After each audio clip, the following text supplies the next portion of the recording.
Transformers War for Cybertron Earthrise Frost édition E26 est une figurine Voyager et une des dernières figurines de la gamme Earthrise, voire la dernière avec la boîte Earthrise classique.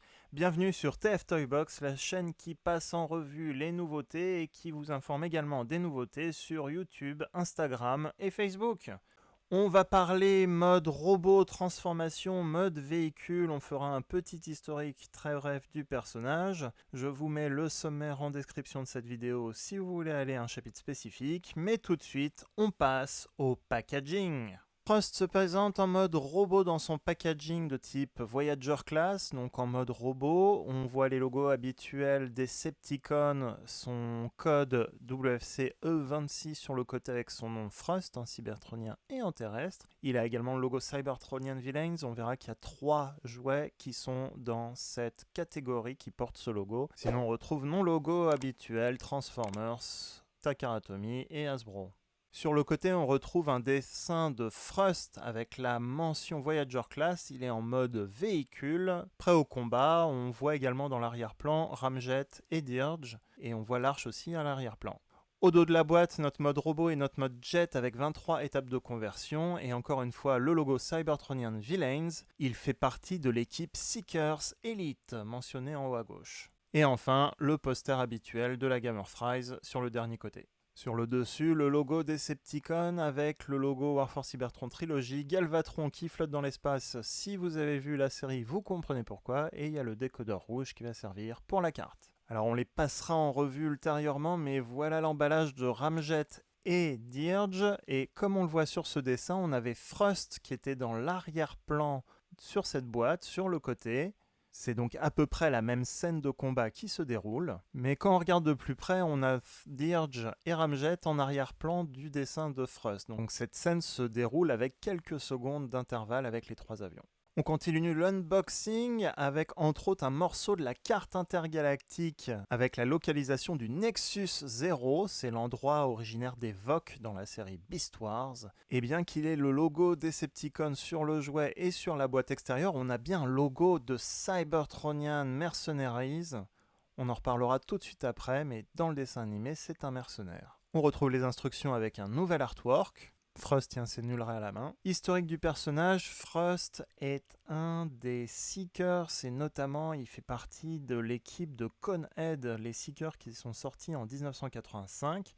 Il y en avait 3, c'était Dirge, Ramjet et Frost. Leur particularité, c'est qu'ils avaient une tête de cône qui correspondait au bec de l'avion. Chacun de ces avions avait également des ailes distinctives qu'on verra dans la revue plus tard. Appelés les Coneheads, Takara leur donnera le nom de Seekers Elite des années plus tard, quand les premiers jouets classiques vont sortir dans les années 2000. Ils sont apparus pendant la saison 2, sont présents très brièvement dans le film Transformers Movie de 86 et auront également quelques aventures dans la saison 3 et les BD Marvel, puis les BD plus récentes comme Dreamwave ou IDW. Même si le nom de Trust, oui, a été utilisé plusieurs fois dans Beast Wars 2 au Japon, dans Beast Machine, dans Armada et d'autres séries. À chaque fois, il représentait bien un personnage différent que un soldat Seeker Decepticon. Le plus proche étant peut-être le Frost dans Cyberverse. La boîte porte l'appellation Cybertronian Villains qui n'a pas forcément de signification dans les médias. Tout ce qu'on sait, c'est que ce sont 3 exclusivités qui portent ce nom. Et ce sont 3 exclusivités Target aux États-Unis. Il y a d'abord les clones Pants et Wingspan qui ont déjà été passés en revue sur cette chaîne. Je vous remets le lien à cet endroit dans la vidéo. Le deuxième pack exclusif était le pack de Skywarp et Thundercracker. Et le troisième Cybertronian Villain est donc Frost aujourd'hui. Pas d'indication particulière sur ce que sont les Cybertronian Villains. On l'aura vu également dans le packaging, Trust apparaît bien avec ses compagnons dans le dessin animé Earthrise sur Netflix, sauf que dans ce dessin animé c'est un mercenaire, donc il porte un logo différent. Il porte également un look différent puisqu'il a le look des Seekers cybertroniens de la gamme Siège et non pas le corps de la figurine Earthrise. Les 3 Coneheads ont donc proposé leur service à Double Dealer, le chef des mercenaires. Et on retrouve donc notre figurine Voyager Class en mode robot, avec très peu de couleurs, et pourtant il ressort très très bien. On a du rouge qui vire sur le bordeaux avec du noir en couleur principale. Quelques touches de violet et blanc pour les genouillères, du jaune et du rouge aussi pour les épaulettes, et un visage gris métallisé et des yeux jaunes. Donc on voit sa tête de Conehead qui est modifiée par rapport aux têtes classiques de Starscream, Skywarp et Thundercracker. Une petite tête pointue, mais ce n'est pas le vrai nez du mode avion.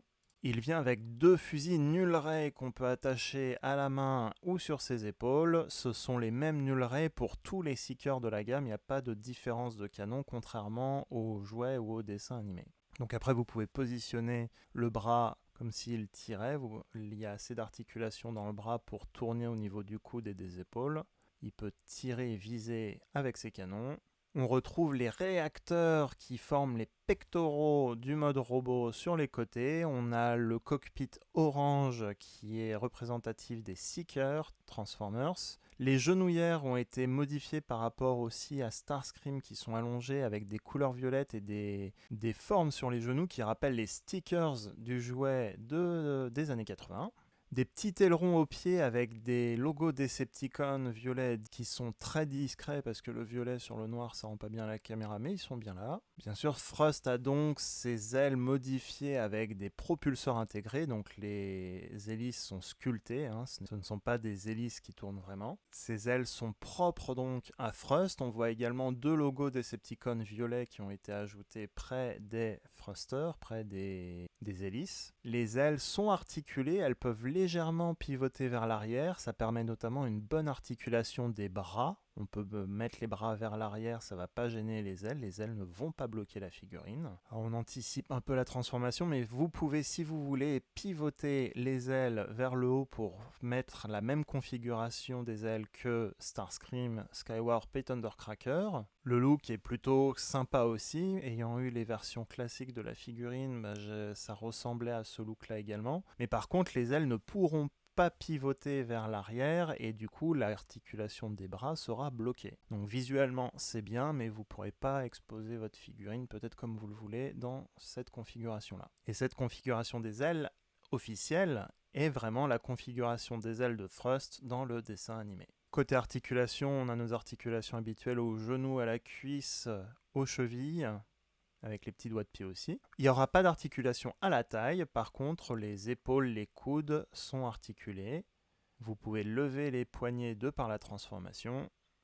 Et la tête bien sûr est sur un ball joint, donc vous pouvez la faire pivoter dans plusieurs sens. Les ailes également par la transformation sont articulées, vous pouvez les plier pour lui faire prendre une pose de super-héros qui vole dans les airs. On ne dira pas de nom. Plusieurs points de connexion sous le pied, dans l'aile et sur les côtés donc de la jambe et des bras. Ça va permettre d'ajouter des armures ou des armes à la figurine, de type weaponizer comme Grispit ou Airwave, ou encore les boucliers Battle Masters comme Double Crosser qui est sorti cette année, que vous pouvez donc fixer sous le bras par exemple. En plus, la couleur rouge va bien ensemble avec cette figurine. Comparaison avec une figurine Deluxe Sunstriker, plutôt Spin-Out, qui est un repeint de Sunstriker.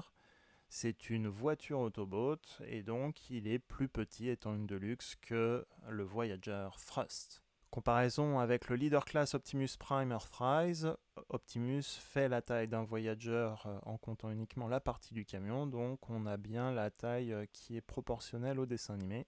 Comparaison avec bien sûr Starscream, le seul Seeker qui n'est pas sorti en tant qu'exclusivité, mais qui est sorti normalement en magasin, donc on va pouvoir comparer les différences entre ces Seekers. On va voir normalement au niveau du torse des différences. Déjà les ailerons en bas du pied ont été modifiés, les ailes bien sûr, les morceaux au niveau des genoux, les genouillères, la partie avant des jambes du coup entière a été modifiée. La partie du cockpit orange est la même, par contre autour, la partie du torse, les thrusters, les réacteurs sont modifiés, la partie du torse est modifiée, on voit que les thrusters sont légèrement plus petits et il y a des grilles en dessous pour thrust, alors que pour Starscream il y a 2 gros réacteurs, un peu plus gros et pas de grille en dessous.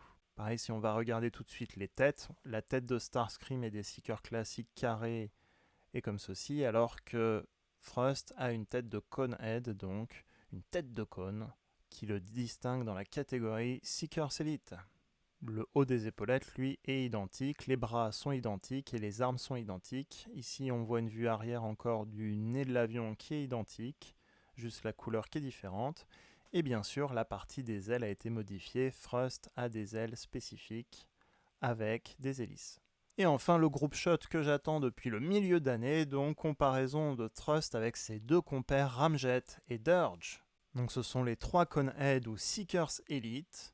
La particularité de cette équipe, c'est qu'ils ont chacun des ailes spécifiques pour leur mode avion, ce qui les distingue bien plus de Skywarp, Thundercracker et Starscream qui sont juste tous les 3 des repeints, à quelques modifications près comme les têtes et les visages. Mais on a donc nos 3 Conehead qui sont bien présents. Dirge est le seul à avoir une bouche ouverte alors que les 2 autres ont une bouche fermée. Ils ont tous les 3 des visages gris métallisés. En revanche, Thrust est le seul à avoir des yeux jaunes par rapport à Dirge et Ramjet qui ont des yeux rouges. Les yeux ont été mis en jaune car le mode avion étant tout rouge, les yeux rouges auraient pu se perdre au niveau du visage. Et c'était le cas dans le dessin animé. Les 3 Coneheads ont les mêmes armes que Starscream et on voit que les genouillères sont peintes de façon identique pour Thrust et Dirge car ils avaient des autocollants similaires tous les deux à l'époque. Vue de dos pour voir en détail la différence des ailes aussi et des ailerons. Thrust a des petits ailerons alors que Dirge et Ramjet ont une construction un peu similaire au niveau des ailes. Un petit morceau d'aile en haut et des grosses parties d'aile en bas alors que Thrust a ses ailes principales en haut. Les 3 ont également une petite touche de jaune et de rouge en haut de leurs épaulettes qui les distingue pour être probablement de l'équipe Seekers Elite, que les autres Seekers classiques n'ont pas. Si vous avez des titans comme Scorponok ou le Commander Skylynx ou bien des Battle Masters, vous avez des Blast Effects que vous allez pouvoir ajouter aux armes des figurines, comme ici, un Blast Effect ajouté au canon de Thrust.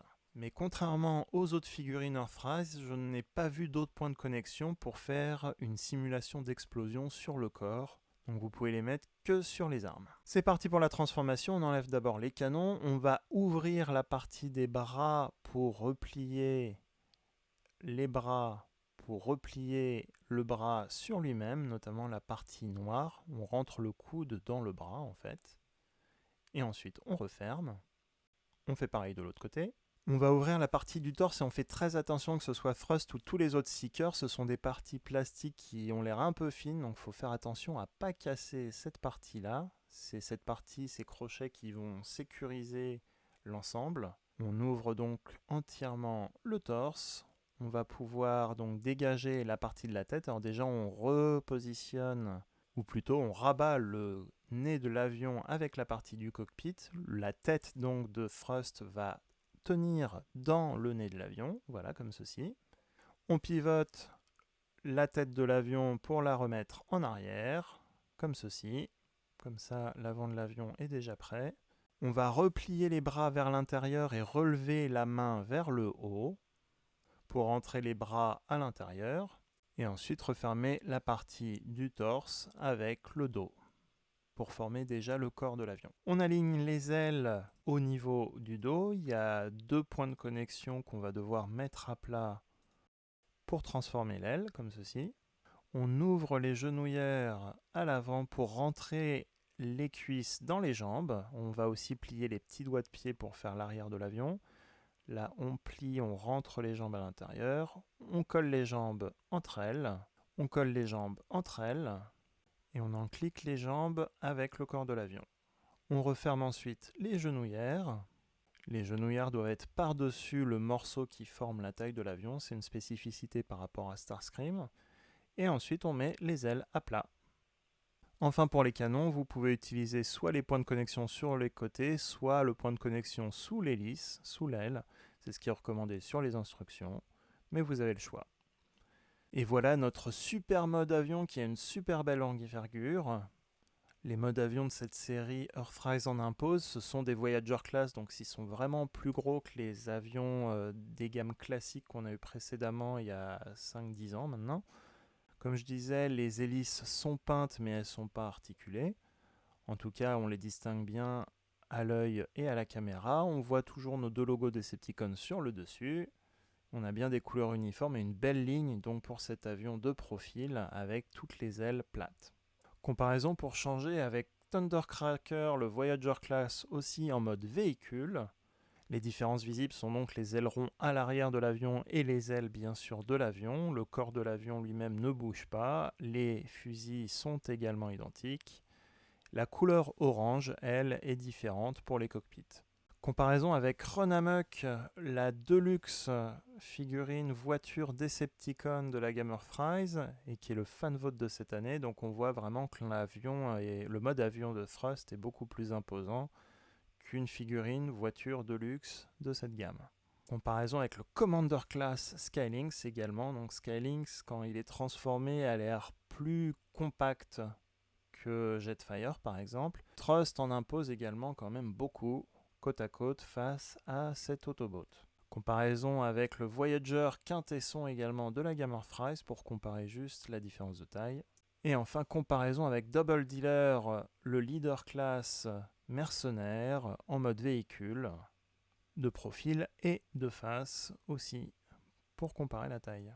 La revue est terminée, j'espère qu'elle vous a plu et que vous avez pu voir plus de détails sur cette figurine Thrust. Elle est exclusive à Target aux États-Unis, je ne sais pas au Canada si elle est disponible, en tout cas elle est apparue dans certains magasins et sites de commande en Asie, c'est là que je l'ai trouvée, on espère qu'elle va sortir dans des magasins spécialisés en France et les autres pays francophones.